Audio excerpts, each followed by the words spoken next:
de Paulistinha Querida da Lute como uma mulher, o papel da figura feminina na Revolução de 1932.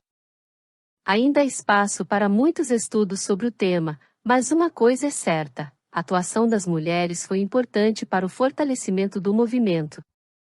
Por Jaqueline Fervoli. Paulistinha Querida. Qual é a tua cor que tanto disfarças com teu pó de arroz? Não és loura, nem morena. Não tens nada de mulata. Paulistinha Querida, a tua cor é 32. A canção Paulistinha Querida, de Ari Barroso, de 1936, pode ter ficado em segundo lugar no Campeonato de Marchinhas de Carnaval Paulista, mas conseguiu destaque especial no coração da população daquele período, quando ficou bastante conhecida. O clássico, apesar de escrito por um mineiro, foi uma homenagem ao papel da mulher paulista na Revolução de 1932. A letra remete à presença feminina que contribuiu na luta armada entre as forças militares e civis do estado de São Paulo e dos exércitos que se manifestaram do lado do governo provisório de Getúlio Vargas. Isso se caracterizou naquele período numa guerra intensa de palavras, imagens, versões, disputas nos bastidores. E, principalmente nos bastidores, nós temos a participação das mulheres, explica Rosana MPB Schwartz, coordenadora do Programa de Pós-Graduação em Educação, Arte e História da Cultura do Mackenzie. A historiadora destaca o protagonismo da mulher paulista.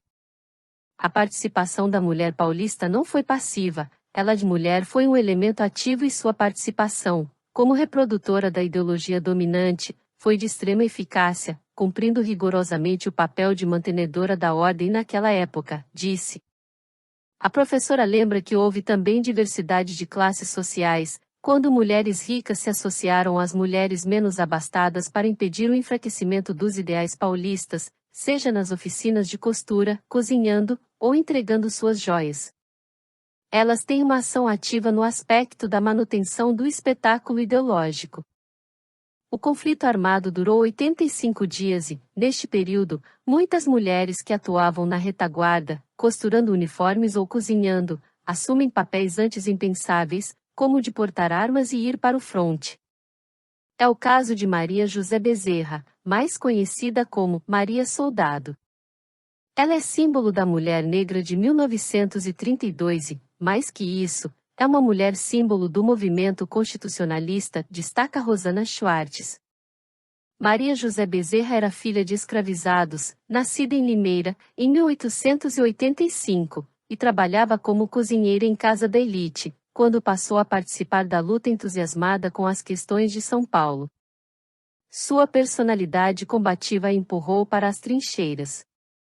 Lutou e foi ferida em combate no setor sul, onde o conflito foi mais intenso, principalmente nas regiões de Buri e Itararé, explicou a historiadora. Os restos mortais de Maria José Bezerra estão no obelisco e monumento mausoléu ao soldado constitucionalista de 32. Falta de destaque. Hoje resgatada em homenagens, a participação feminina em 1932 foi catalogada minimamente por fotos e alguns registros escritos. Doutora e mestre em Direito do Estado, Lúcia Helena Poletti Bettini cita que o fator histórico e cultural daquele período implica na falta de destaque das mulheres na cronologia. As instituições daquela época eram marcadas pelo patriarcado, que afasta as figuras femininas e as diminui, explica.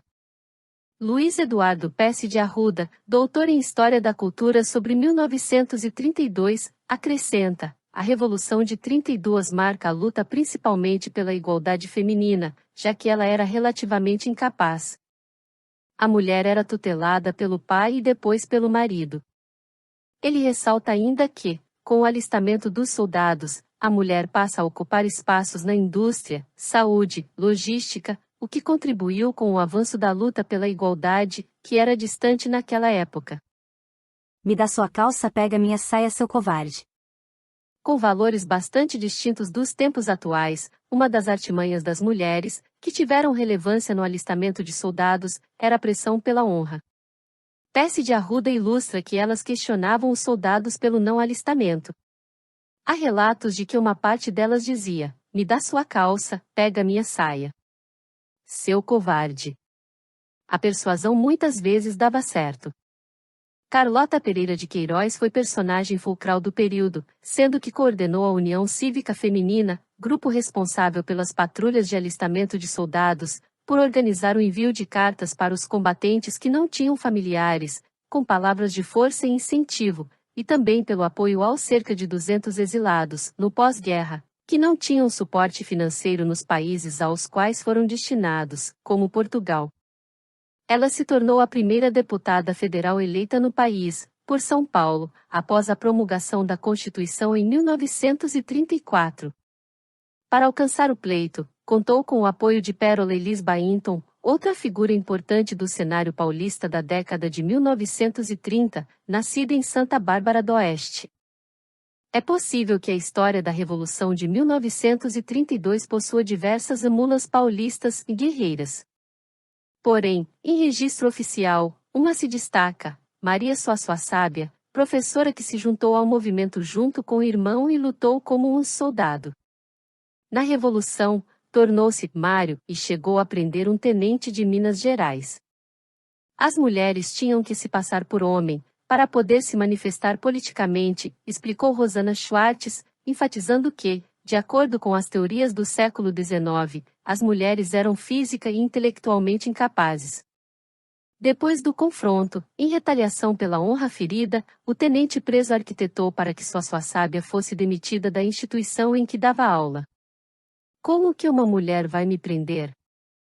Esse era o pensamento da época, complementa o especialista sobre a Revolução Paulista Pesce de Arruda.